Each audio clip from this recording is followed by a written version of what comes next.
And the theme of today's forum is Bridging the Gaps, Holding True to Old Media Values in a New Media World. Before we begin today's forum, I would like to invite the Dean and Chair Professor, School of Communication, HKBU, to come up on stage and give us an opening remarks. Please welcome Mr. Zhao Xinshu.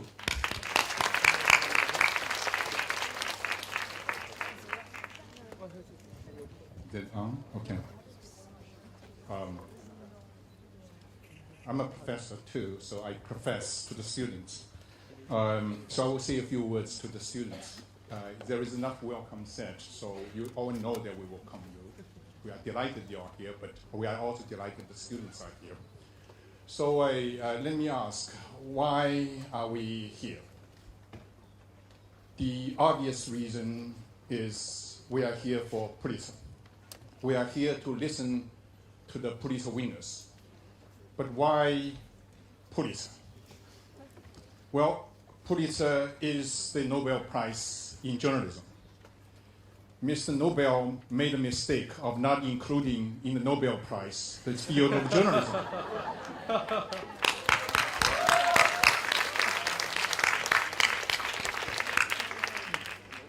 Mr. Nobel did say there should be a Nobel Award for physics. There were Chinese who have won the physics award. Mr. Nobel said that there should be a chemistry award, and there were Chinese who have won it, and one of them from Hong Kong, and widely celebrated in Hong Kong and in China. There was also a Nobel Peace Prize, and there was a Chinese, at least one, and another one connected. Some people might say to China won't win it. Everybody knows who these people are here in this room. But not everybody in China knows who they are. And at least it's not widely discussed, debated, and talked about in mainland China. And there were some discussions and some restrictions even to talk about it in Hong Kong. Why? Why so? Why there is no such restrictions in other parts of the world, such as in the United States, but there is such restrictions in mainland China? There was one argument saying that, well, China's environment is very different. If you press harder, what it actually means is that Chinese as a nation, as a whole, many of them do not know how to take responsibilities if you give them freedom. They are not very mature as a nation. They are not smart enough. Well, you think about it, 2008, China in the Olympics got highest number of gold medals and medals. So Chinese obviously have muscle. China is the second largest economy now in the world. Militarily very, very strong. Many people are proud of it. So you think closely about it. Here is a 17-year-old boy, very strong with muscle, and extremely smart in some other areas, and with weapons. And sometimes angry about 1840, angry about Boxer Riot war, sometimes angry about World War II. Sometimes they say that, I can say no, I'm unhappy. And then with those weapons at the same time, something doesn't fit. And that person admittedly was not smart, does not know how to take responsibility, does not follow the rule. Isn't that dangerous for its neighbors, for itself, if that is truly the picture of China as of today? I don't believe it is the case. There may be some truths, we all know that. There are some things lacking in China, and something even lacking in Hong Kong. But how to make this boy responsible, confident, and peaceful? Be secure about its position in the world. How? Well, information. Joseph Pulitzer said that report the facts accurately so that they will be guided by its light. then who will do that? You. You, in the next few decades, will have to do that. Then some of you often ask, what's in it for me? Am I going to have the highest salary? Am I going to be famous if I participate in this endeavor? My answer is that, well, you will get some salary, not very high. Most of you. A few of you might, but very few of you will. Most of you will not get very high salary. You will have, if you're lucky enough, you will have an apartment you can own at the end of your career. You will have some money to educate your kids. If China and Hong Kong is stable enough, and I believe it will, okay? Some of you will be, very few of you will be famous as these people sitting in front of you. But most of you will not. So what's in it for you? What's in it for me? Well, at the end of your career, you look back at your life and at your career, you say that I participated in something extremely important. I turned the nation around. I made it confident. I made it peaceful. I made it take responsibility for it. That these people will teach you how they did it in the United States and in other parts of the world. But you will have to take it and adjust it for the Chinese situation.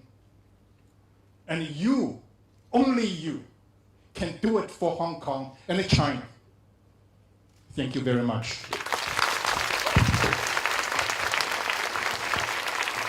Thank you, Mr. Zhao, for that inspiring speech. And I agree with everything you said, except one thing. I think Mr. Nobel did not make a mistake. I think he was right that all these other awards should be in the Nobel Prize, but journalism should be a separate prize of its own. Do you agree? Yeah. Okay. We are honored once again. Our forum will begin right now. Let me first introduce our two facilitators. First of all, I'd like to once again thank Mr. Qingming Liu for being here today, Director of Special Projects, Hong Kong Economic Journal, and Ms. Bonnie Chu for being here. She's a senior lecturer, Department of Journalism, Hong Kong Baptist University, as our facilitators for this forum. And please welcome once again our Pulitzer Prize winners back on stage. I will ask all of you to introduce yourselves by yourself. And I guess we'll start with the ladies first. Ms. Amy Goldstein, will you introduce yourself? Well, thank you very much for having me back. And I say back because I'm the one person on this panel who was fortunate enough to be here 3 years ago during the first Pulitzer Prize Winners Workshop. And it's just a really great thing to see that from something that was an experiment the first year, it's really grown and taken root, and so many students are coming to hear our lectures. And I think that's a really good thing for the future of journalism in this part of the world. So I've been a reporter for 31 years, and you might say I must have been 4 when I started, right? You're laughing. You don't think that's true. I've been a reporter at the Washington Post for almost a quarter century, 23 years. And I started out at the Post as a local reporter covering education and then covering healthcare. And for the last 13 and a half years, I've been on the national reporting staff, writing about healthcare, and I covered the White House when George Bush was president. And for the last several years, I've had this very broad national social policy beat that lets me play around in a lot of domestic issues, things like what should the government do for people who are poor, and things like legal issues. And I do both hard news stories, breaking news stories, and long reporting projects. So I feel very lucky to have the career that I look forward to having for many more years. And thanks for having me.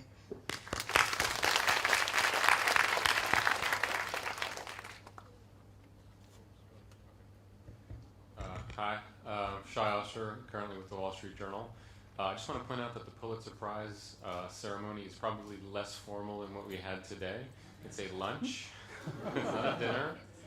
You don't get to say anything. I didn't actually even go. My mom went in my place. And it's a professional award, and you shouldn't be writing for awards. You should be writing for stories. You should be writing for your readers. The awards will take care of themselves. It's something your editors submit and take care of and handle, and even if you don't get an award, it doesn't matter. And frankly, the Pulitzer Prize represents only a small fraction of the great journalism happening around the world, and certainly doesn't touch upon the amazing reporting that's happening within the mainland China right now. And that's a real shame. But nonetheless, I'm happy I have one, and I'm very honored to be among these truly distinguished panels who worked a lot harder than I did to do their stories, and I'm really in awe of your reporting jobs. Really, these guys are the true deal. Brief introduction, I started off as a small-town crime reporter in Massachusetts. My career is a bit shorter than yours. In 1994, I covered crime in a small town, murders and traffic accidents and house fires, and went to journalism school after that, Columbia Journalism School, and from there I went and I worked for China Daily in the mainland, where I was a foreign expert, essentially a copy editor for 1 year, and then I was a freelancer. I subsequently moved to London, where I covered OPEC, the oil exporting organization out of London, for Dow Jones Newswires. And then for the past 5 years, I've been in Beijing covering energy and the environment for the Wall Street Journal. And I will soon be relocating to Hong Kong to cover Hong Kong and Macau, also for the Wall Street Journal. So I'm sure we'll bump into each other again. Thanks. Ni hao. I don't know how to say that in Cantonese, I'm sorry. I want to tell you a slightly different story. You all have our resumes. I want to tell you how I got into journalism, and I hope this is especially resonant for those of you perhaps from mainland China who find yourself surprised and privileged to be in college and studying this. My father's family were Polish immigrants. My grandparents' family came to the United States in the late 1800s.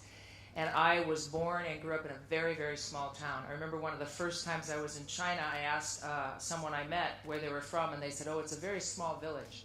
And I said, how many people? And they said, 2 million. And they said to me, where are you from? And I said, oh, a very small village. And they said, how many people? And I said, 1,000. In my hometown in the 1930s, there had been a newspaper, and this was a town of Polish immigrants in the center of the town, and the outskirts were farmers from Germany and Scotland and Finland. So there were this sort of two communities in the 1930s, and you know your history well enough to know what was going on then in the world. And there had been a newspaper, but the newspaper folded, and the superintendent of public schools looked around, and he decided he could not be part of a community that became America, as opposed to stayed in its own little immigrant enclaves, unless they had a free press. There was no way to start one economically, so he looked around and he said, well, I don't have money, but I have a high school. And so in 1936, he started a high school newspaper that covered the village, and it still does today. It's the only newspaper in the United States where a high school literally covers the community. And that was my first job when I was 15. I went to work for that newspaper. So my view of journalism comes from this world where I watched my parents struggle, so I had a chance to go to college. I started at very small papers, and I worked my way up through several papers, and when I had a chance to go to New York or Washington, I chose to stay in communities that I knew and cared about, which I think is also an important value of journalism. And I just say that to you, so those of you who don't know if you've got a chance to do this or to succeed, I'm here to tell you you can. You just have to want it badly enough and work at it and believe in it. So I'm very honored to be here, and I look forward to getting to know you better. Thanks. I'm Jim Hoagland, also with the Washington Post, and Jackie's just stolen most of what I wanted to say. But more importantly, she said it better than I could. I want to thank you for being here today. I want to thank the students who've been to the classes that I've been speaking to. George Shultz, who was a distinguished Secretary of State in Washington, said that the hardest thing about being in Washington is to remember what it was you set out to do when you first got there. And I feel very much that your questions and your interest and the focus that you provided in this workshop reminds me of what it was I set out to do when I became a journalist, and of the values. Perhaps they're old values, but I think they're enduring values, and that they have a lot of relevance for today. So it's been a wonderful experience for me here. I grew up in South Carolina at a time of segregation, racial prejudice, and widespread poverty in the community that I grew up in. And my first newspaper job was on a small local newspaper in Rock Hill, South Carolina, which happened to be owned by a man who had been an AP correspondent in China in the 1930s, a man by the name of Talbot Patrick. And because he wasn't from that community, he had a slightly different view about things. And he gave his editors great freedom to pursue the stories and to write the editorials. And as a result of a lot of those editorials at the end of the 1950s, the beginning of the 1960s, there was a lot of adverse community reaction in the form of crosses being burned on the lawn of the editor, physical threats being directed at the reporters and editors there because we took a different position on civil rights. And that was my introduction to the values of journalism. One of the things I've learned about journalism is that great newspapers almost invariably have great owners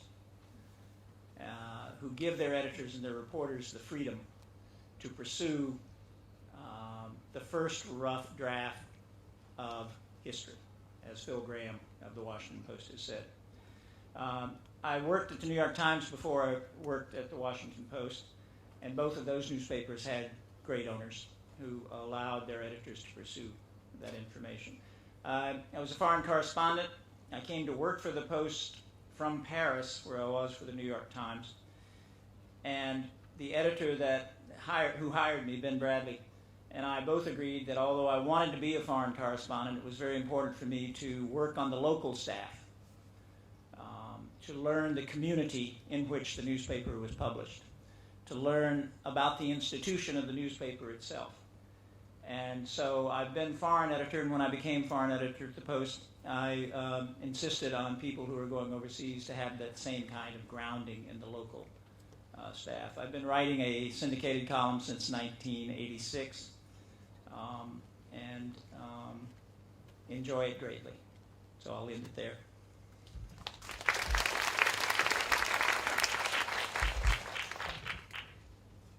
I'm Deb Nelson, and I don't mean to diss all of you young men out there, but I have to say that it's very encouraging to see so many young women who are interested in being journalists, and I hope some of you investigative journalists.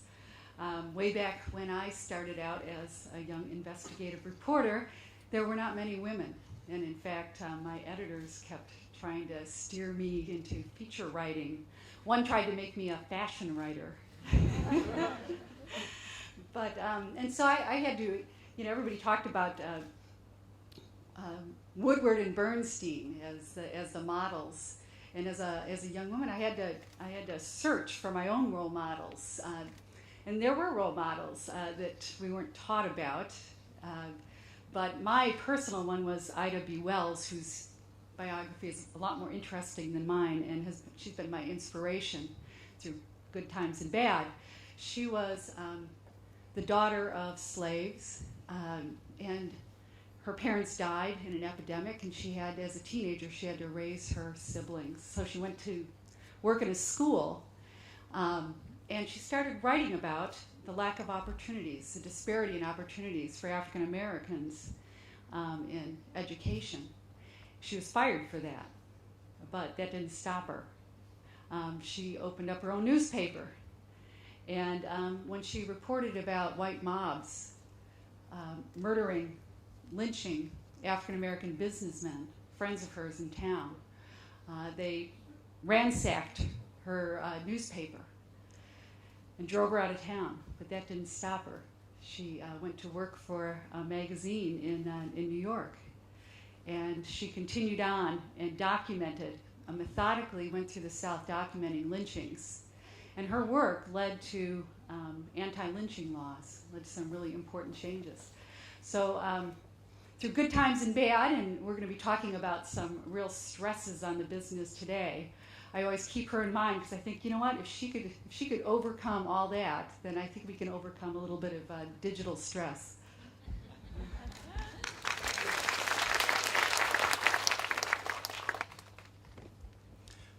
I'm Mark Fiore, and I do political animation, and I think I figured out why this kind of event, an event that brings many Pulitzer Prize winners together in one room on one stage, I figured out why it's kind of a rare event. And I think it's because it's very intimidating to go after 5 very smart Pulitzer Prize winners in order of introduction.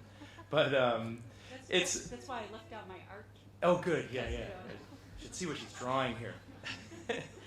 But basically, my background is one of following a very strange career path. And journalism in and of itself is kind of a strange career path in some ways in this day and age, but I had to go the next step and be a cartoonist. And then the next step after that and be kind of a new, weird, different kind of cartoonist, one that does animated political cartoons. And it's amazing to see the turnout here and the response at this workshop and just all the amazing faces and students that are so interested in journalism. So I really have to thank you all for coming out, and I also have to thank everybody up here, all the the reporters and the people that are in the on the ground news side, because without them I couldn't do my job. And that's an important thing to remember, and it honestly humbles me. So I think if there's anything that I can bring to this and bring to what you guys are trying to learn as you're getting your education and moving forward in life, that is something that I've been able to do, which is kind of figure out a new path. Because I think a lot of you are going to have to figure out a new path, whether it's because of the business that you're entering and market and economic conditions that are changing, or because of conditions in your country that are changing. So I think it's going to be an interesting time, and I hope we can all bring something to the fore. Thank you. Hi, my name is Jerry Kammer. I became a reporter in 1974. A long time ago, I started working for a small weekly newspaper on the Navajo Indian Reservation in the high desert of northern Arizona, east of the Grand Canyon. I thought then, what I think now, that being a reporter is a great way to have adventures, to meet new people, to test ideas, and to develop my sense of adventure. When you're a reporter, you're paid to be curious, and I think that's a great way to live. I grew up also trained in the poetry. We write in prose, of course, but I was trained in the poetry of the ideas of the founders of the United States, and I thought there was magic and power and dignity in those ideas, and they were worth pursuing. And I was especially driven or motivated by some wonderful language in a speech that was given by the 16th President of the United States. I remember as a small boy, the Gettysburg Address of Abraham Lincoln.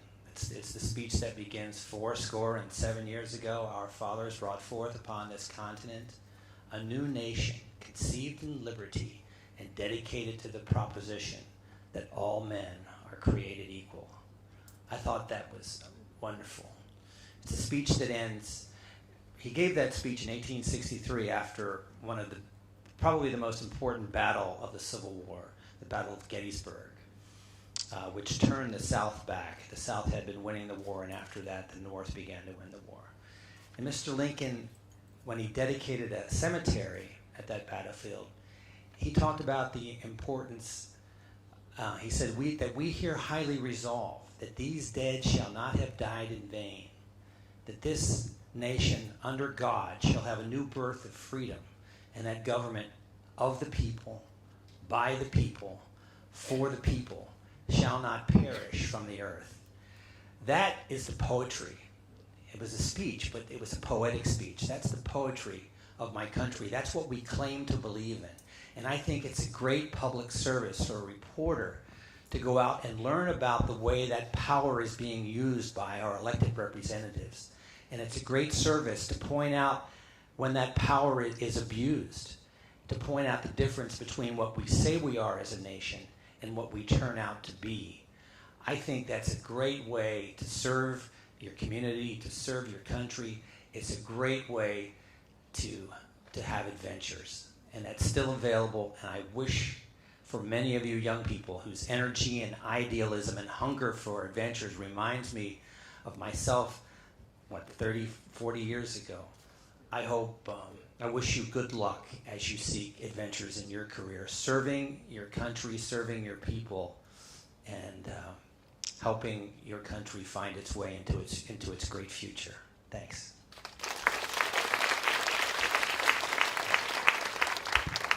Thank you very much. Good afternoon, ladies and gentlemen. My newspaper, Hong Kong Economic Journal, is very pleased to be sponsoring this good workshop for the fourth time this year. You did not come to listen to me. My job is to make sure you leave at 5:30, so I would try to be as invisible as possible. I think we will have about 35 minutes of discussion among the speakers first, and then around 5 o'clock we'll open up the floor to you, then you have a chance to ask your question. So without further ado, over to my smart and beautiful partner, Bonnie, to kick off the discussion. Okay. Hi, 你好, Jackie. 你好 in Cantonese is 你好. 你好. Yeah, on behalf of everyone here, to say 你好 to all of our guests today. And Deborah, you've mentioned the number of female students here. That's the real picture in all the journalism schools in Hong Kong. That is, we always have more girls than boys. And I'm very confident about their ability in finding good story ideas. But to be honest, I'm a bit worried about their luck in finding their husbands. Yeah, we have to live with it.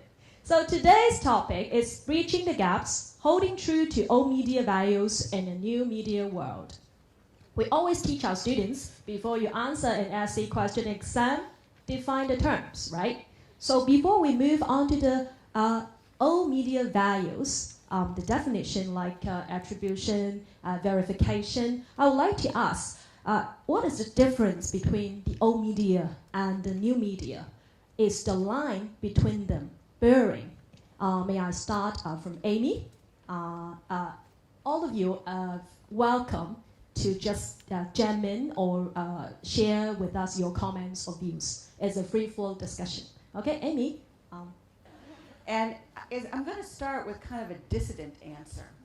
Because when I hear people talk about the distinction between old media and new media, I have to say, I get kind of annoyed.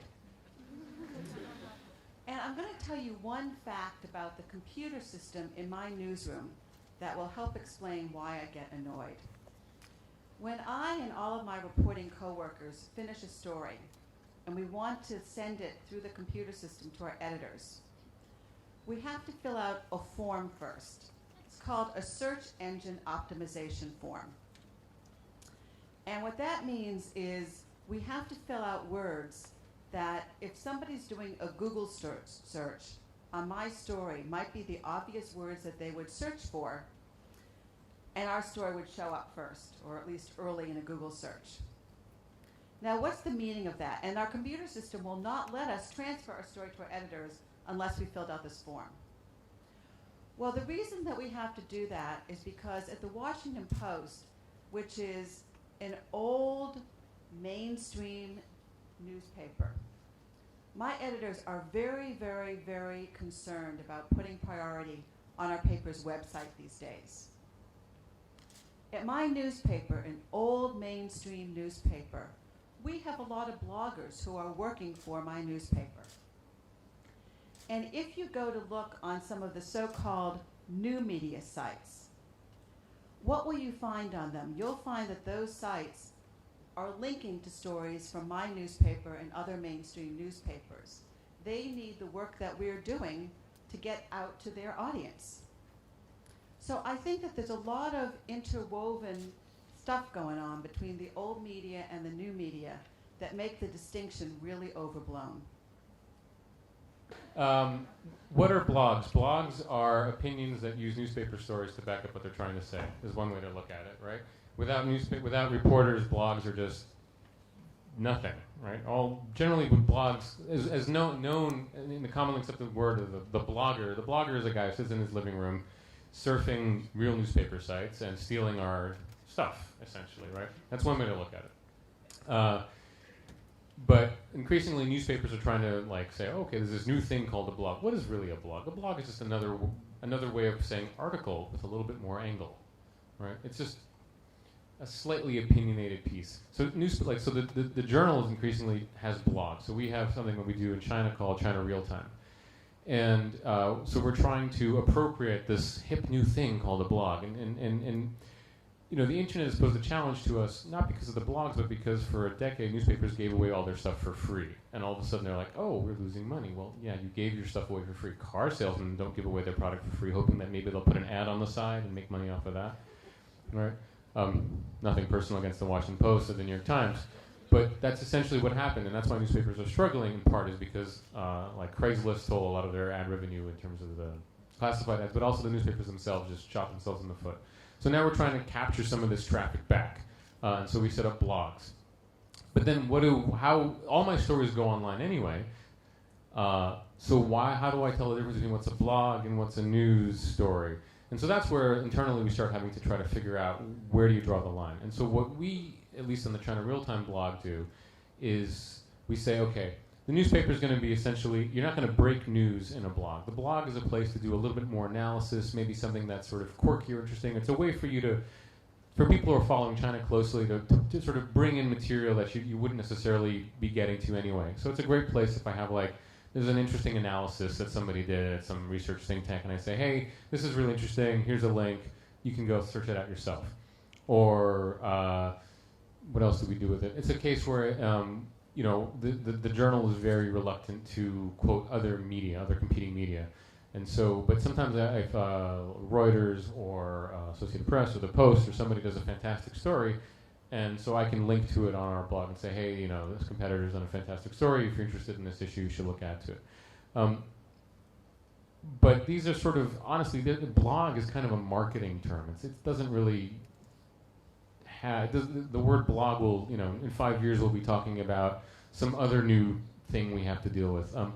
It's important to remember, though, whatever term you use, if it's under the umbrella of a news organization, it has to have the same standards of integrity and veracity. And that's the most important part. And it gets a little slippery, though, when we start linking to other news sources. You have to be very careful. Say, I am linking to another source that's not verified. And you hope that your reader, are we giving the impreneur, I don't know how to pronounce that, are we giving leading readers to believe that if we link to it in our blog, we believe that link to be true? Sometimes I link to stuff that shows up in the Chinese media because of all the sorts of crazy stories about I don't know what, right? The Chinese media has been very active now. And so if you link to it, are we then responsible for verifying the Chinese media report? Well, when we put it in the blog, we don't. When we put it in a story and we say, according to Chinese media, we will try to verify it. And so the blog has a somewhat looser feel to it. But I still do think at the end of the day, it's just another channel that, 5 years we'll be talking about the clog or the nog or whatever new term they come up with. I wondered if we could appeal to our lawyer here, because you just heard a distinction drawn, and I think when we talk about old and new values, we need to look at both legally and ethically. So legally being the first line, is there a distinction between linking on a blog?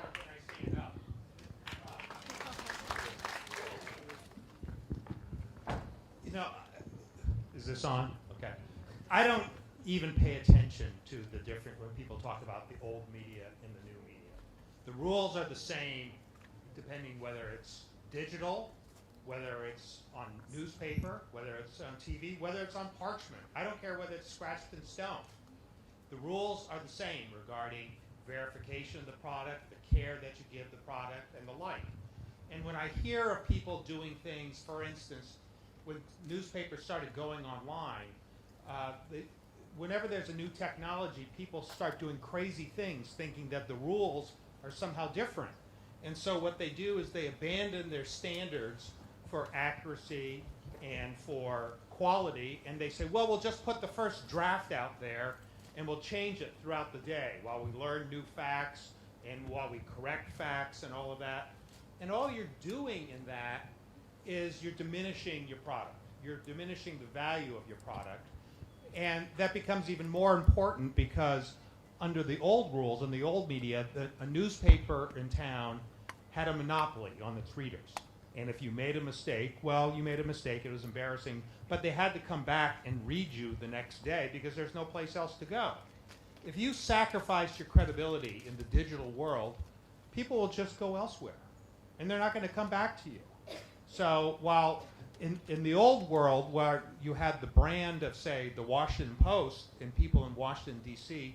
had to go there because there's no place else, if they're going to start to run things on their website that's inaccurate and then say, oh, never mind, we'll fix it later today, well, people will just start going to the websites of other newspapers, and they don't even have to be in those communities.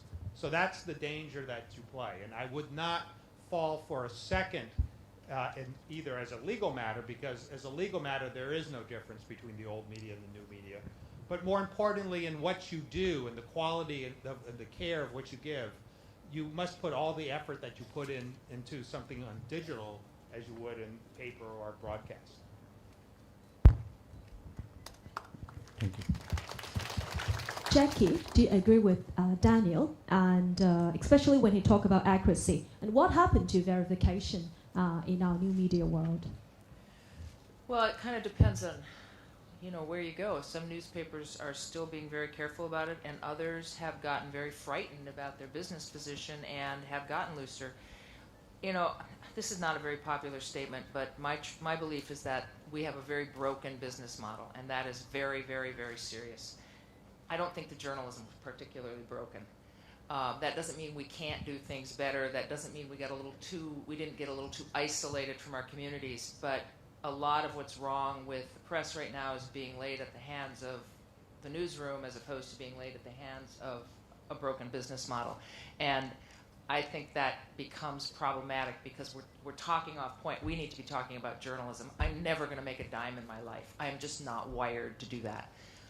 And so when people say, well, you've got to do these things so your newspaper can make money, I literally throw up my hands because no story I've ever written has ever made money. The opposite is true. And I think it's important that journalists are willing to do stories that aren't very popular and probably aren't going to be able to have a nice ad stuck on them because they're not popular stories. They're important stories. The trend I see that discourages me most, and I think we have to get our arms around sooner rather than later, is this notion that speed and immediacy are everything, as opposed to accuracy, verification, depth, and context. And the papers that I see where I'm really struggling with my belief in them anymore are the papers that have thrown out depth and context and verification in favor of speed and accuracy. And I see it happening way too often, and I think it's really dangerous. And I'm hoping that we're just in this sort of rattly time now, and eventually those of us who survive will get back to this notion that our value added as professional journalists is depth, context, truth, verification, transparency of sources, worth and value of sources, as opposed to just he said, she said speed, which I find pretty useless, frankly. Jim, you've won 2 Pulitzer Prizes. Really want to hear about your views over verification in particular, because nowadays, as Jackie's just mentioned, the speed about the dissemination of information through the internet is so quick and so global that how can we tackle that? Well, Bonnie, I think the word old particularly applies to me on this panel. So I'm happy to try to add to what my colleagues have said, but I don't claim any particular insight into that. As Dan said, there's some things that don't change, and one is you don't publish something that you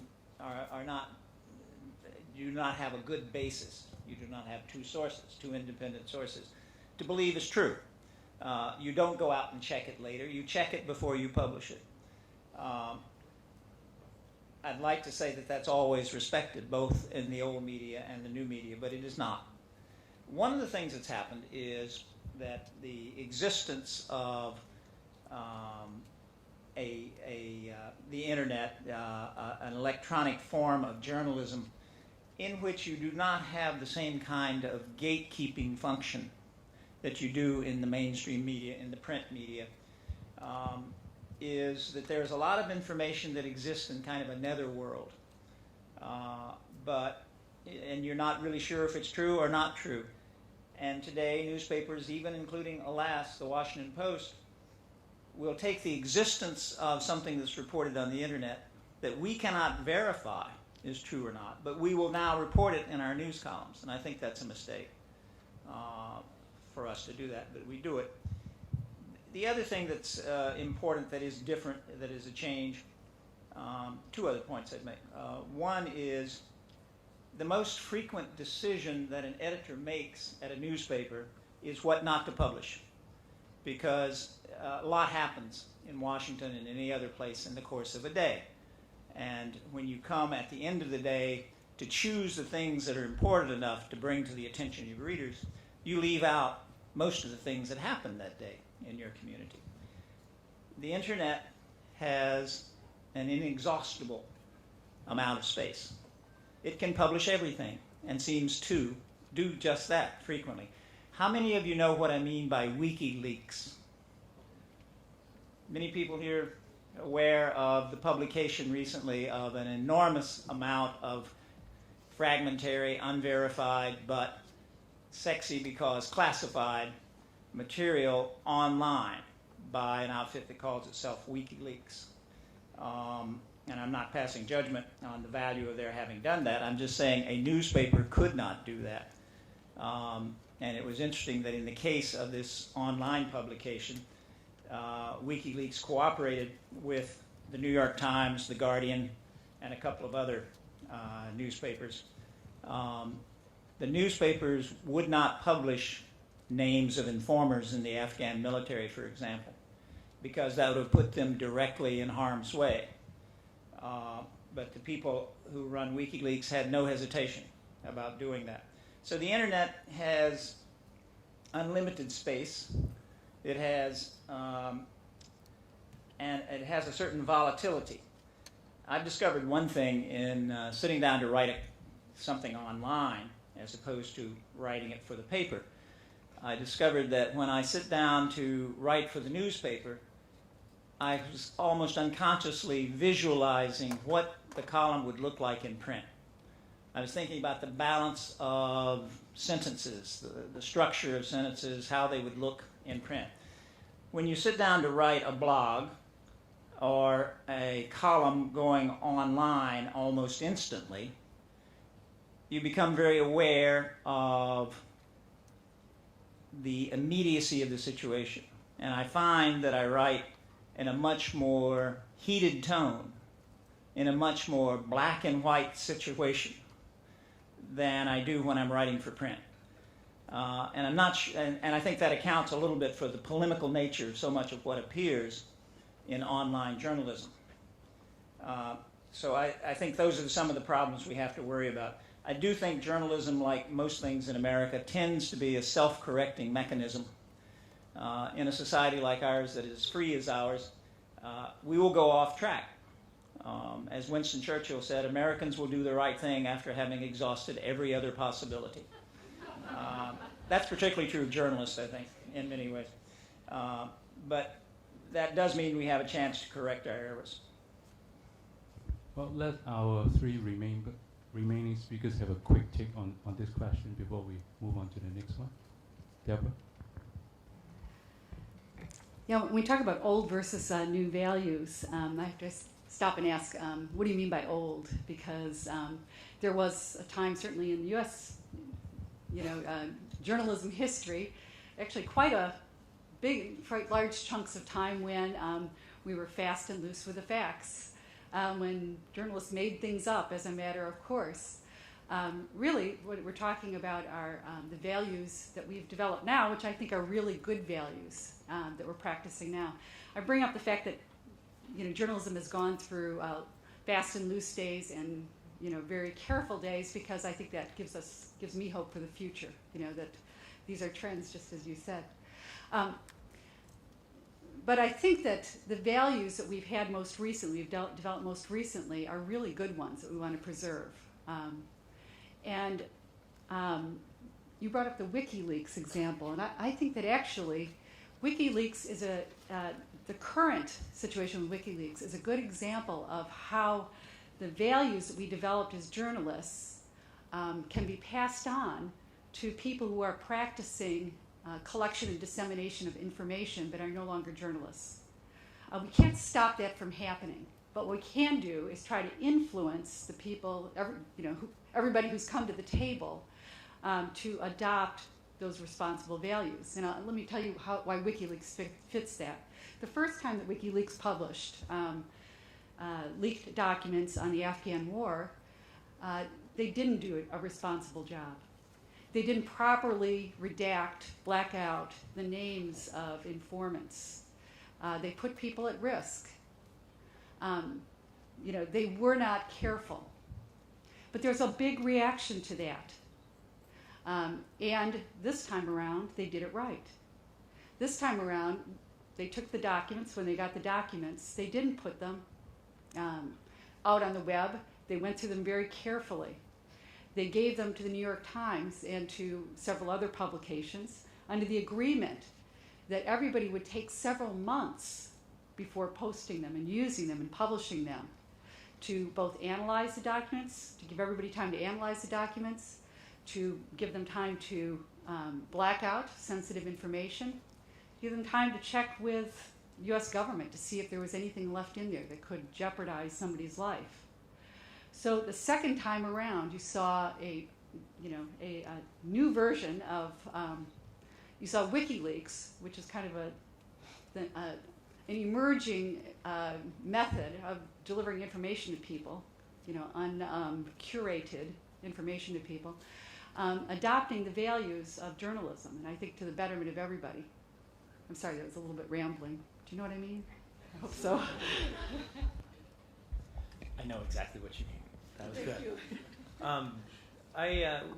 When I hear the old media versus new media argument, I think kind of like you were saying and others have said to a certain extent that really the dichotomy people are looking at and what they really mean to say is good journalism versus sloppy journalism.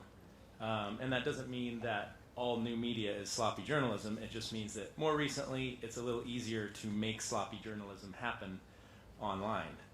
And I've kind of become, in the cartoon world anyway, I've become the poster boy in some ways for that whole old versus new discussion. Even among cartoonists that are doing, well, especially among cartoonists that are doing print cartoons, there was a question and a discussion and expletives and whatnot thrown around because they didn't think that an animated political cartoon should be in the same category as print cartoons. And I haven't really told many people this, but when it comes to the Pulitzer, I've been doing animation for a lot of years now, for about over 10 years. And I've been sending a submission to the Pulitzer Board for at least 5 years before they actually accepted online material. It was almost like a passive-aggressive little smack that I would do because they wouldn't take it.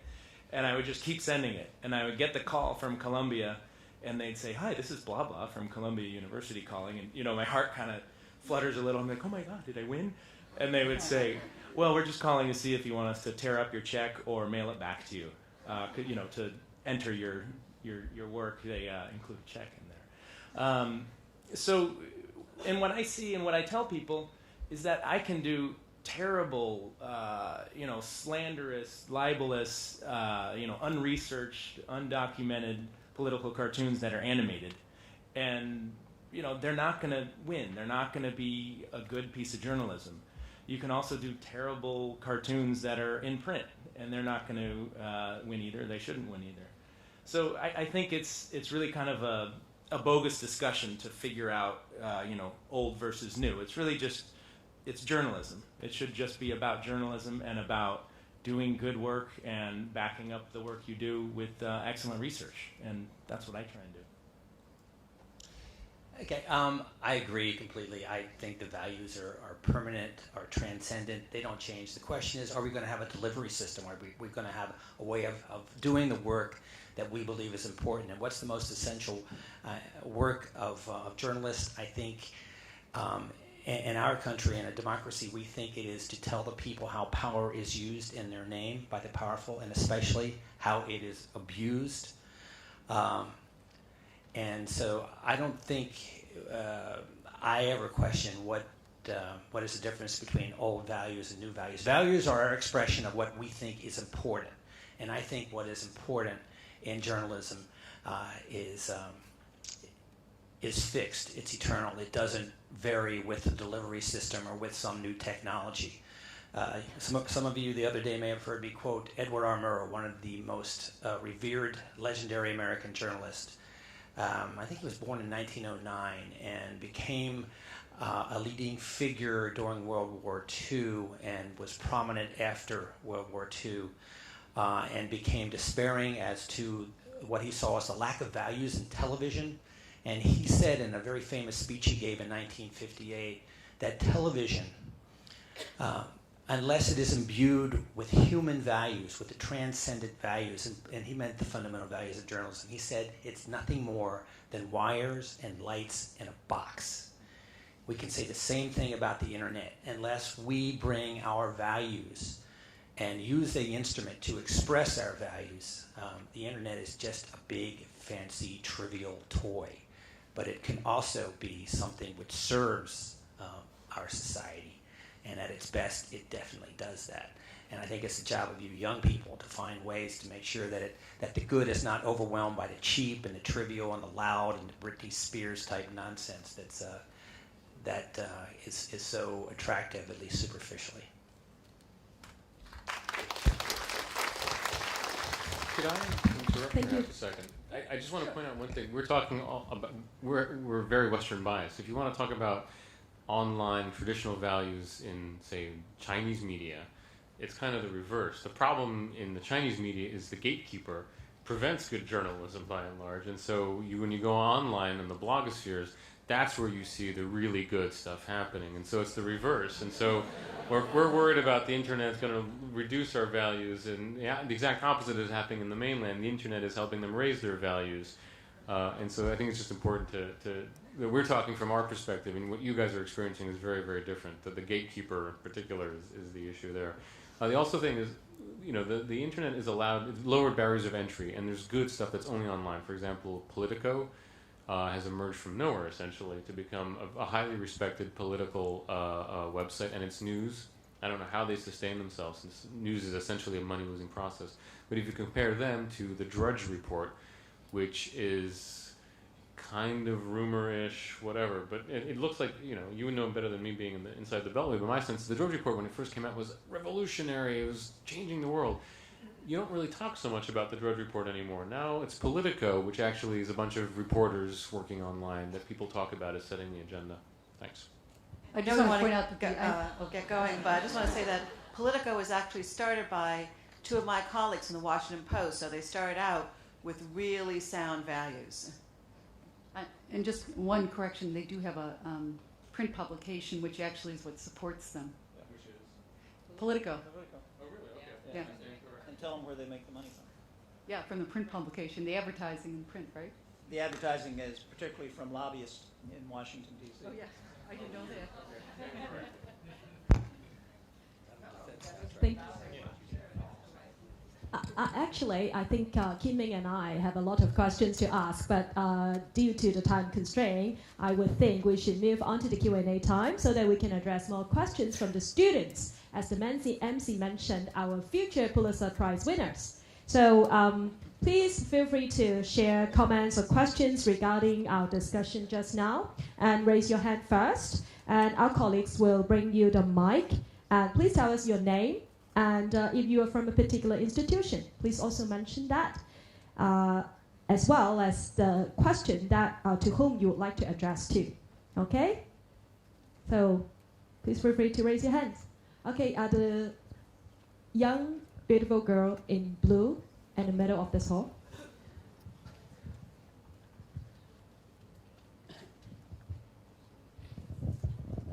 Hi, my name is Kathy Zhang. I'm a Master's of Journalism student. I'd actually like to ask Mr. Oyster, how do you view the journalism environment right now in China? I mean, whether there is freedom of speech or you working as a foreign correspondent, do you face any barriers from the government specifically? That's actually a better question to ask Chinese journalists, and say some of the deans of the journalism schools are here. And from my perspective, things are improving ever since, especially since the Olympics. The Chinese government lifted some restrictions prior to the Olympics that allowed foreign journalists to travel much more freely. Before, you'd have to ask for permission from the local government every time you left Beijing. You have to say, oh, can I interview the Shanghai No. 2 pencil factory, whatever. And so those restrictions have been left, and so my day-to-day experience is much easier. It's much easier to get interviews. We find it, generally speaking, that government officials are more willing to accept interviews. I have been able to get responses from people I did not expect to hear from. What I find really, it's easier to get an interview from a government official than it is to get, the barrier is getting interviews with high-ranking state-owned enterprises. So, for example, talking to, and you could argue that's where the real power in China now is, not with the government so much as with the government-owned companies like PetroChina or Sinopec or Chinalco or whatnot. And there it depends from company to company. Chinalco, which is famous for trying to take over an Australian company, Rio Tinto, was remarkably open and accessible. They had incredibly hip guys. It was a former Sichuanese official who had studied in the U.S. and just got media, and so that was really great. So my experience is getting better, but from what I've been hearing, the Chinese journalist experience is getting worse. We were having some discussions with some of the visiting professors from the mainland. We're saying that this is actually very daunting, is that apparently local officials now are increasingly suing Chinese journalists when they publish stories they don't like. So certainly that's a very worrying trend. You also see increasingly journalists who write things that are Chinese journalists writing things that are unfavorable to either Chinese companies or Chinese officials will be tossed into jail summarily. And so my sense is that for a Chinese journalist, things are not looking up. But you really need to talk to Chinese journalists themselves to get a sense of that. Thanks. Thank you. Next question. The lady over there. It's my pleasure to see all of you prominent journalists. Welcome to Hong Kong. I'm Cindy Chu, Professor of History here. I think all of us would not argue against that the United States is the most powerful country in the world, and it influences foreign affairs very much. But I got the impression, please correct me if I'm wrong, that American newspapers devote very little coverage, very little coverage to international news. We here in Hong Kong, we give a lot of space to international news, to world affairs. And in the United States, like first-year college students, they have to be given map quiz to see whether they know where the countries are in the world. So do you think that it's because American public is not so interested in international news that American papers devote so little coverage on world affairs, or is it because American papers don't really talk about international affairs that American public are not so interested in what is happening outside the United States? Well, let our former foreign editor tackle this. Obviously, I'm on your side. We clearly do not devote enough space to foreign news. I think American citizens are more aware of the world than they've ever been.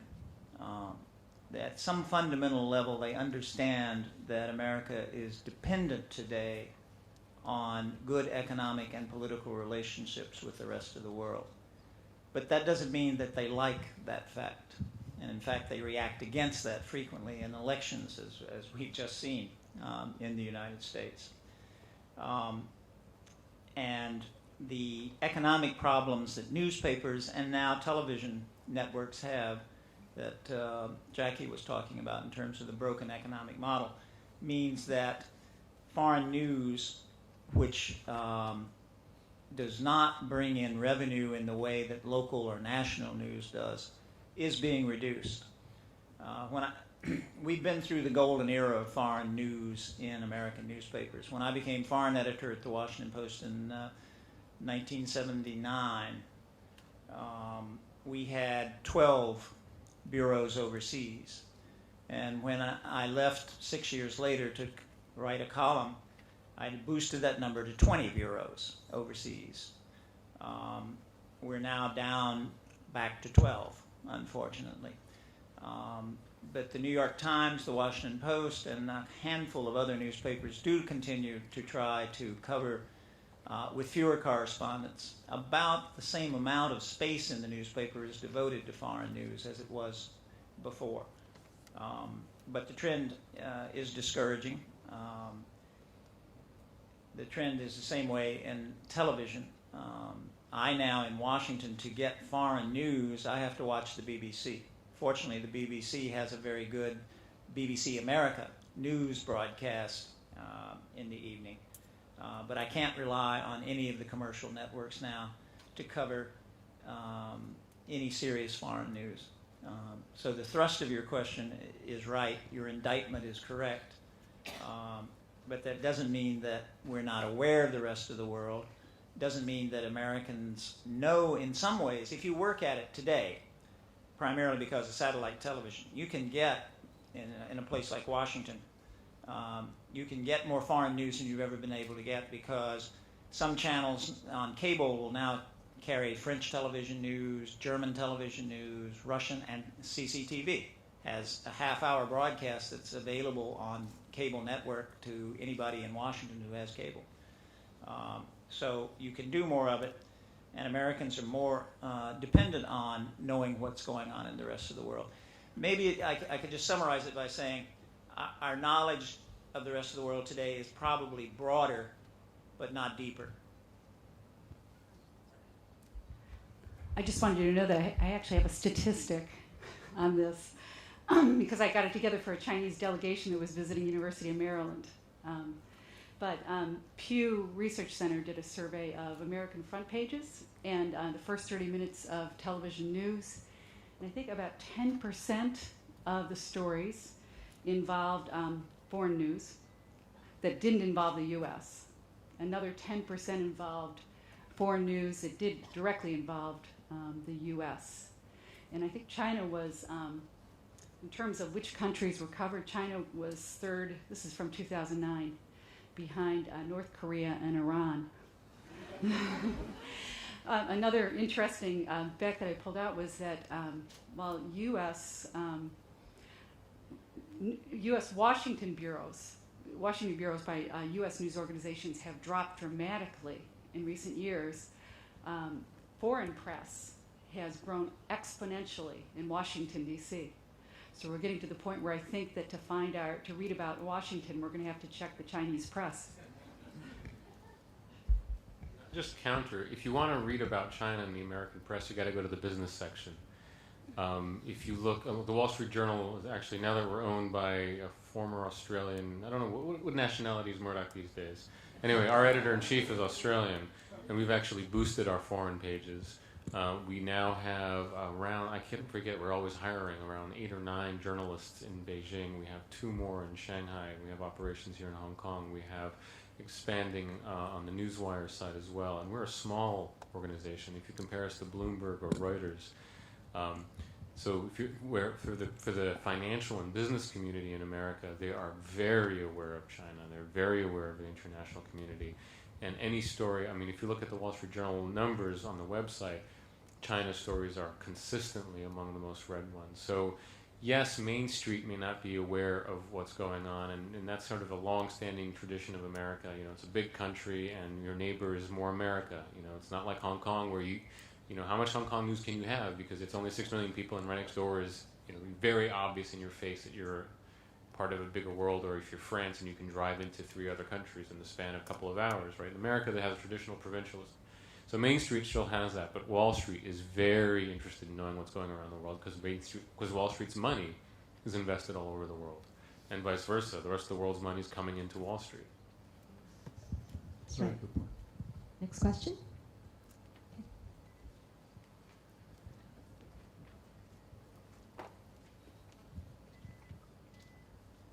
Thank you. I'm a student from the University of Hong Kong, and I have a question for Miss Deborah Nelson.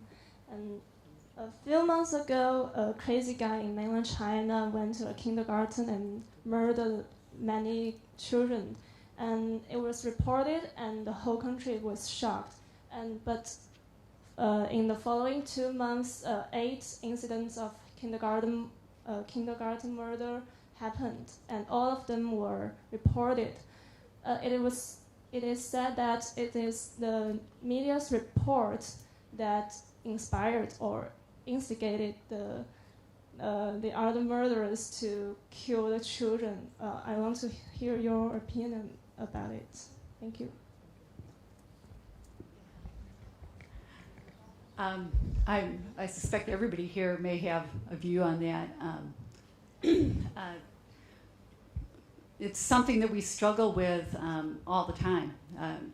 How can you not report something that happened like that? How can you not tell people that it happened? On the other hand, how can you do it so that it doesn't encourage other people? Is our coverage sometimes so extensive of an incident like that we do encourage people?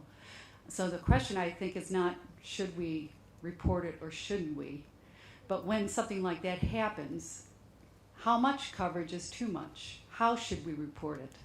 Not whether we should report it. And I do think we have had incidents in the U.S. where those sorts of things have happened, where there have been very similar incidents, where we've given so much coverage that I'd say, that they were almost glorifying the action. We tend to overdo everything in the U.S. I'm not sure how the Chinese press covered, how responsibly they covered that. But there is, it's not a question of should you cover, but there is, I think you can reach a point where you provide excessive coverage and that becomes irresponsible. Do you guys? Amy would like to add. Further. Yeah, let me jump in if I could. Just a second, sorry. That's right. I actually covered Columbine. Do any of you know what that was? That was a mass shooting at a high school in Colorado by 2 boys who had attended that high school. And I was one of a number of reporters from my newspaper who were sent out to Colorado right after that shooting happened. So I know firsthand what it's like to cover the trauma of a community and to try to weigh how do you help people elsewhere who aren't right there to understand what this has meant to these people, but do it in a way that's responsible and not to worsen their trauma. And I have a very vivid memory. There was on the kind of main intersection of a big street in Columbine, Colorado, and the street going down to the high school, there was a public park. And I remember arriving there, because I got there, I think, a day or 2 after the shooting when my paper was sending more and more people there. And I remember passing that park for the first time, and there was just this thicket of TV crews standing there from all over the world. It wasn't just US press, people from all over the world, and thinking, what is this doing to the people who've already gone through one hard thing to suddenly have this infestation of journalists, and there I am, one of them, right? Coming into their community. So I think you have to be very careful and very sensitive how you talk to people, how you interview people when something bad has happened in their midst. But I think you also have an obligation to try to tell that story well. Now, what you're talking about are called copycat incidents. And I think that there's a bit of a debate that you can have. To what extent is a lot of intense news coverage, like the incident that you're talking about in China or Columbine shootings in the United States, to what extent does that encourage other people to do the same thing? That's one half of the debate. The other half of the debate is, after something really big and newsworthy and dramatic happens, to what extent do other reporters then pay attention more to similar incidents that might not have caught their notice otherwise? It's hard to say what's cause and effect. Mark? I just wanted to further complicate it and just give another little mini example. I live in San Francisco with the Golden Gate Bridge, and I guess it's probably an example of some U.S. censorship, is that or at least self-censorship by news organizations. It's a bridge that everybody wants to commit suicide off of, unfortunately. And it's to the point now, and has been for many years, that they don't report suicides off of that bridge, basically to slow down the copycats.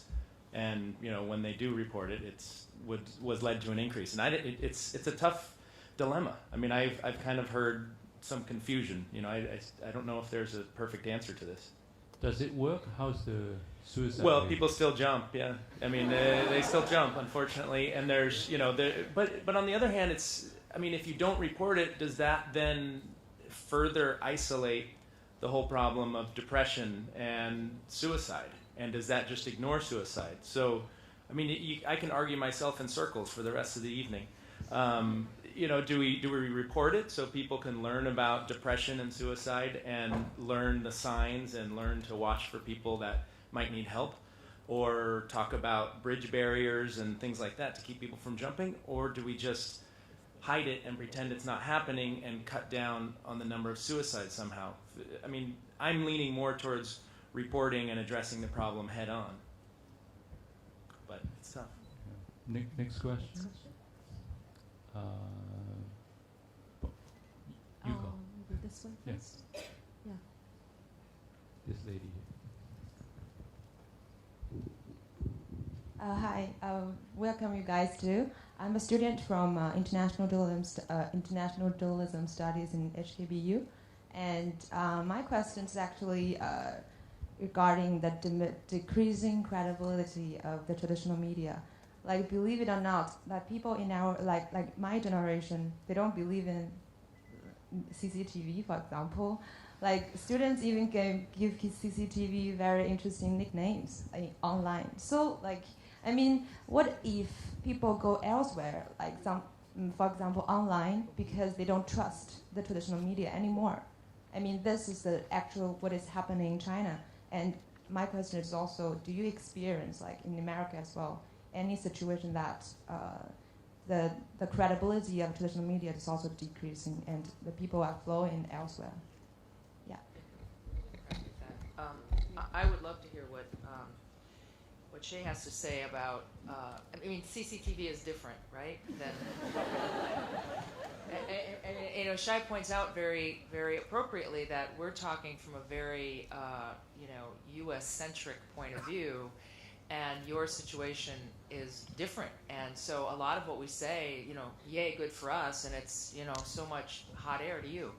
But the one thing that I will say about just that kind of people moving away, the loss of credibility, the studies all show that the credibility, trust in the press has gone down. The latest stat I saw was, I think, again from the Pew study, and it was very interesting because what it showed is increasingly Americans are turning to information that validates their own point of view. And if you have a responsible, independent press, you're going to have stories that don't validate everybody's point of view. And if the public chooses to believe what they already believe, rather than having information provided that they may not agree with or believe, a gap grows. And because the public can now go online and get information that always validates what they believe, they don't have to come here and hear anything else. And I find that a very disturbing trend. I wrote about AIDS 22 years ago. My readers didn't have much of an option. When they picked up the Sunday newspaper, that's all they had. So whether they wanted to read about two gay guys who are in love and dying, too bad. That was it that day, right? Now they can avoid it and go online and read about how horrible homosexuality is. So this information as validation is an interesting trend. I don't know if that's why it happens with CCTV, though. And I'd love to know some of those nicknames. Professor John. I'm a very, very old student, so I hope that I'm qualified to ask a question or make a comment. I want to add to this discussion about the credibility of traditional media versus the new media in China.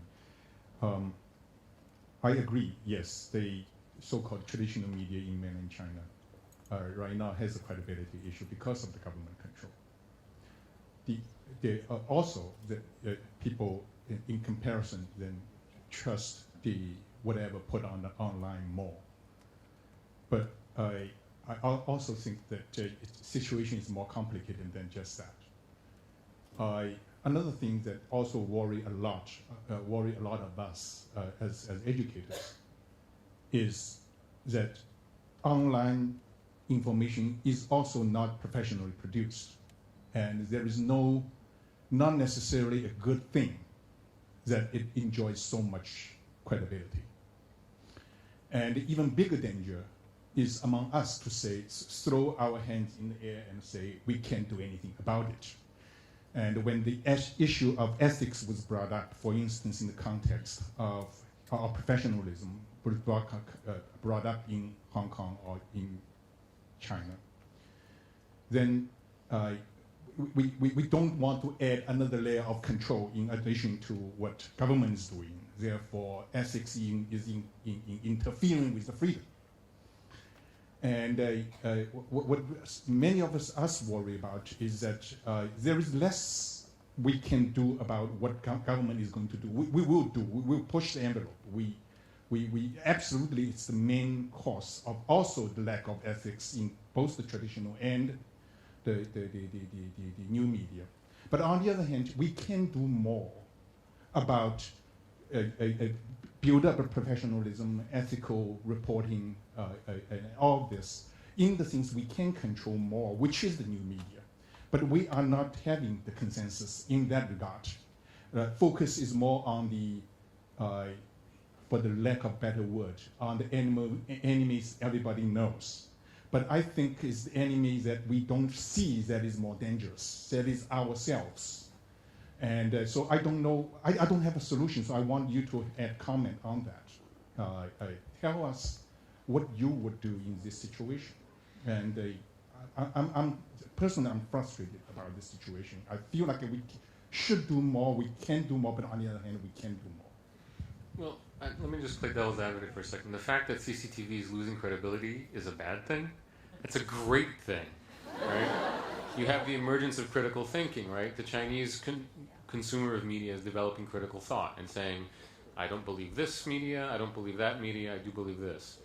And then what's happening in response to your issue is that where do people go to? They go to personalities they trust. So blogs by Han Han, right? How old is he, 27? He's the biggest blogger in the world. What is his, he's got like how many readers? I think it's in the hundreds of millions, if not, certainly tens of millions, if not hundreds of millions. Because he's developed a reputation.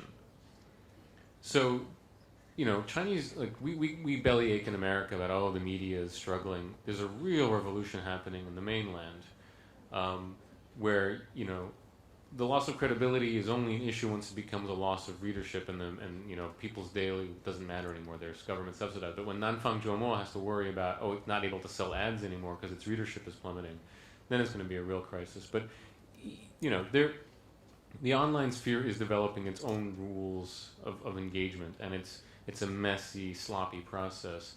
But already you're seeing the emergence of brands, and those brands, instead of being a newspaper brand, it's a personality brand. So it's what's her name, Huang, the iLook editor, Huang whatever, Hong Huang. Sorry,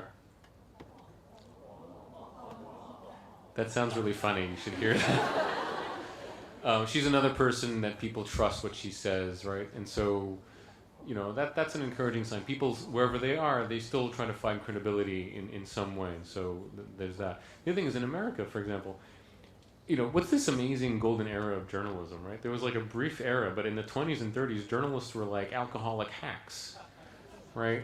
You know, the Pulitzer, wasn't Pulitzer also responsible for yellow journalism, right? We have these ideals, we pretend that we are, you know, some kind of, you know, I don't walk on water, I drown like the rest of you. Do you write a blog yourself?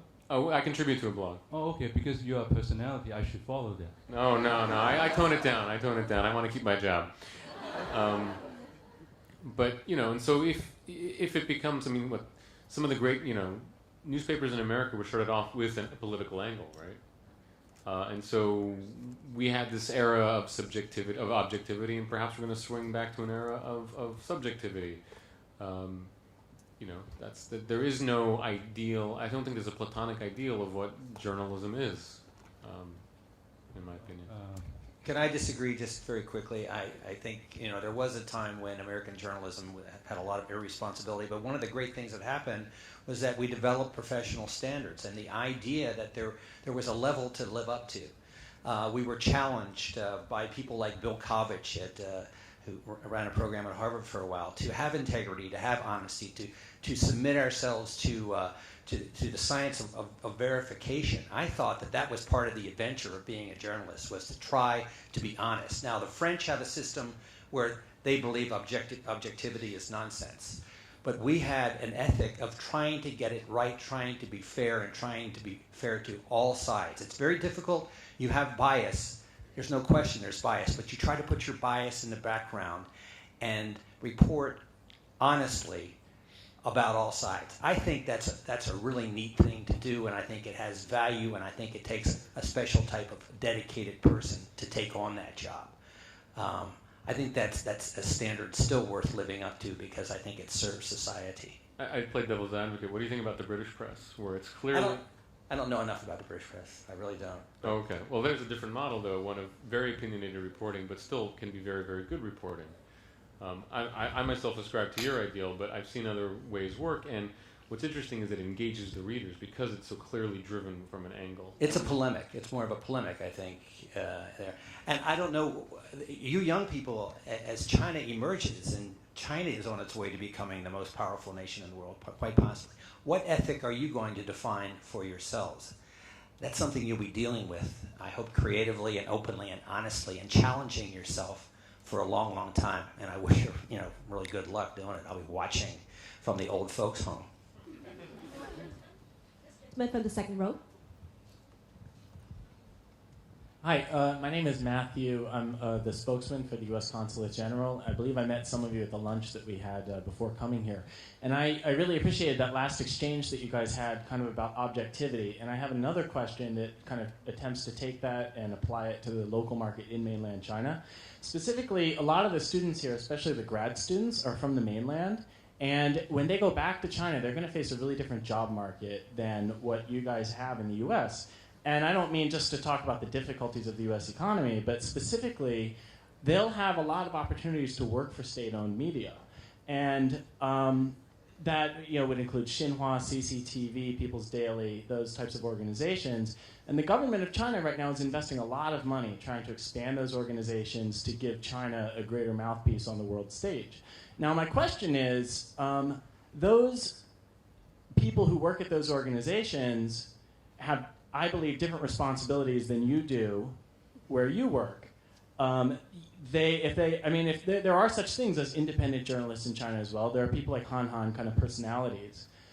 But the people who work at the state-owned media, I understand that part of their job is to convey the government's point of view and to build support for government policies. Now, ironically, I'm the spokesman for the U.S. Consulate, and in my opinion, that's very similar to what I do.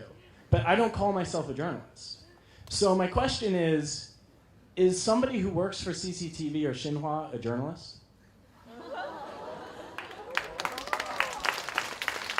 It depends on the journalist. There are hacks in any organization, and certainly the state-owned media has it. But then there are people within Xinhua who have professional ethical standards and try within the very difficult circumstances to do journalism and not just propaganda. I mean, you ain't gonna find it in People's Daily, and Xinhua is a huge and weird organization. No, and so there are many, you see stuff coming across the wire where you're like, what the heck is this? There's so go and work in these SOEs, find a good job that gives you an apartment, and keep some of the stuff you learned here, and you'll find ways to use it. You can apply the stuff that you're learning here within the Chinese system. There's room for it. It's tough. But not everybody is the one doing, Wen Jiabao today said how wonderful China is stories, right? So, these are, Xinhua is thousands of people, and I think they themselves don't know what they're doing sometimes.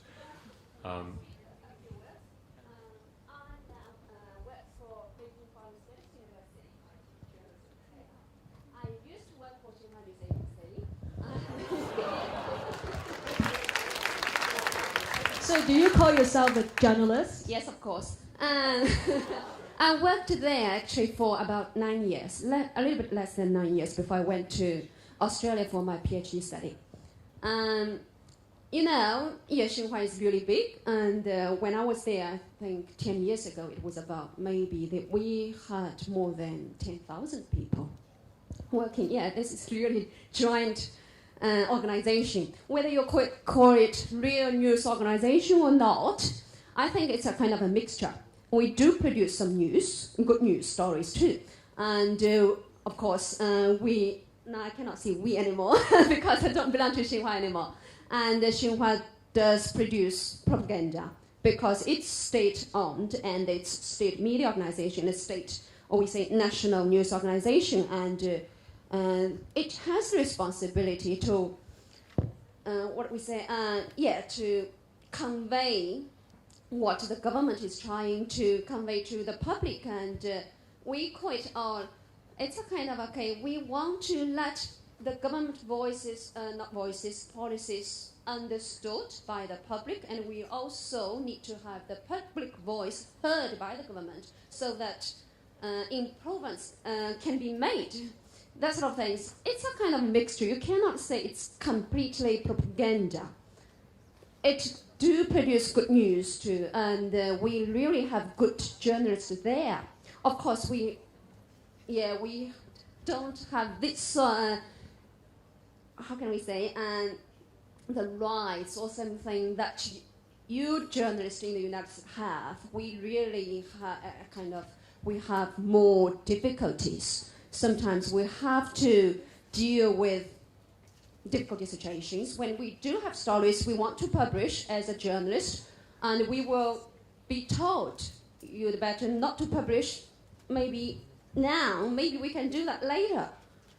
But anyway, I think this organization the news organization actually is doing a lot more now. And as you said, some of you here said, the spokesman for the General Counsel here in Hong Kong from the US, the news agency, is doing a lot, and now it has got a new TV station. Yeah, so it's actually competing with CCTV. You know, you say CCTV is a completely propaganda machine. So Xinhua actually is trying to do something different. Okay, thank you. We've got your. Thank you for giving us another perspective, and I think the dean would like to add something on that. Obviously, the students want to hear more from the Pulitzer winners, so I promise to shut up after this. I also work for Xinhua News Agency, and I also work for People's Daily. And I called myself a journalist, and I took pride in it at the time. Today, I may or may not, but that is not the issue. That's the point. Reading American history, there was a time that there was yellow journalism, there were partisan journalism. They called themselves journalists. We would not call them journalists today in today's environment. Again, that's not the point. Out of them, professional journalism grow. And there was something good about Xinhua News Agency. These were the best people individually. In 1989, you might remember a slogan, "Don't make us lie." So again, the name is not important. What we are going to do, and I would not discourage anybody to work for Xinhua News Agency and People's Daily or any other organizations, because that there are differences we can make, and maybe that's the best place to make differences. These are very good people. For instance, fact-checking is no less rigorous. They might not report a certain fact, but very rarely in the older traditional Xinhua or People's Daily tradition, very, very rarely, after 1978, very, very rarely factual errors were allowed, and which was not true in the online commentary, hand style, and so on and so forth. So in the future, government's control sooner or later will go. what's important for us is what is going to replace the government control. And it is our ethical professional standard. And the Xinhua News Agency people can help, People's Daily people can help, and all of us can help, regardless whether or not we call ourselves journalism or not. Thank you. In view of timing, I think we're going to accommodate one more question. Okay. A quick question. Quick question, just very briefly. No, I think it's that lady over there, right? I think she raised her hand earlier. Okay. Yeah, we should. Hello. Sorry. My name is Lavinia from mainland China. Now I'm majoring in international journalism here. I want to ask all of you a question. Have you ever met the situation that someone once offered you bribes and require you not to report or make stories? Thank you. Any quick answer? Yeah, any quick answer? Okay. I had a gun pulled on me once. I don't think that was a bribe, though. It was. Well, I wish we had more time for this lively discussion, but time is up. And I want to thank everyone here in the audience, and particularly the speakers. So let's give them a round of applause.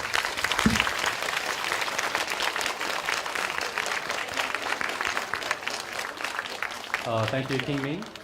Okay, thank you, Bonnie. And I think before we go, I think we should have a little recap. We talked about differences between the new and old media and where do we draw the line.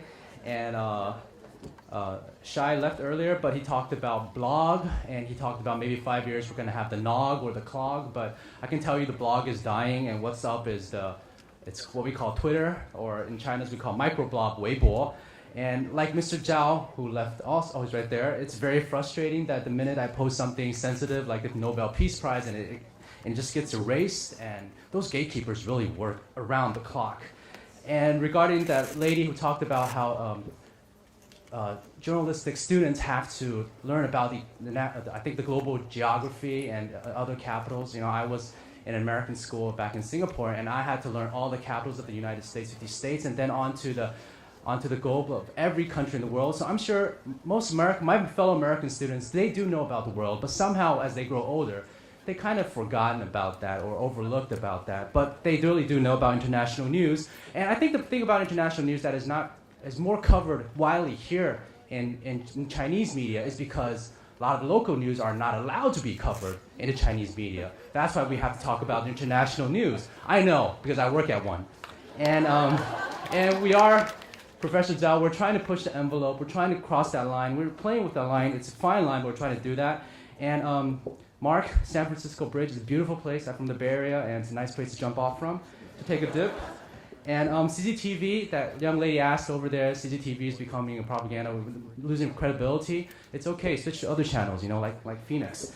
And I'm very glad that the spokesperson of the Consulate General over there, that gentleman over there, mentioned Xinhua and CCTV, but he didn't mention Phoenix, so I guess I'm safe, and I'm a journalist. And finally, I think we should end everything with Jerry. He talked about news being broader, but not deeper. And it was Jim. It was Jim. Sorry. And I think that's what we should go and leave today. Is that it's not about doing flashy Britney Spears. That's what you wrote. You said, right? Britney Spears. It's about doing news that really meant something with credibility, with truth. And China is emerging.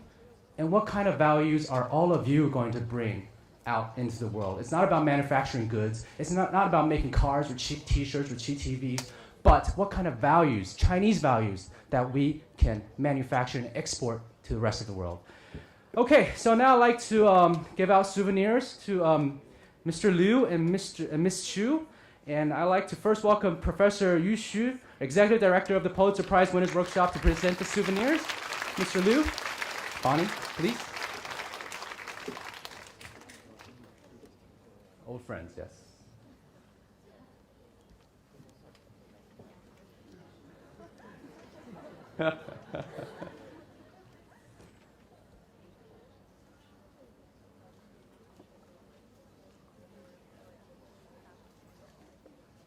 And Bonnie Xu.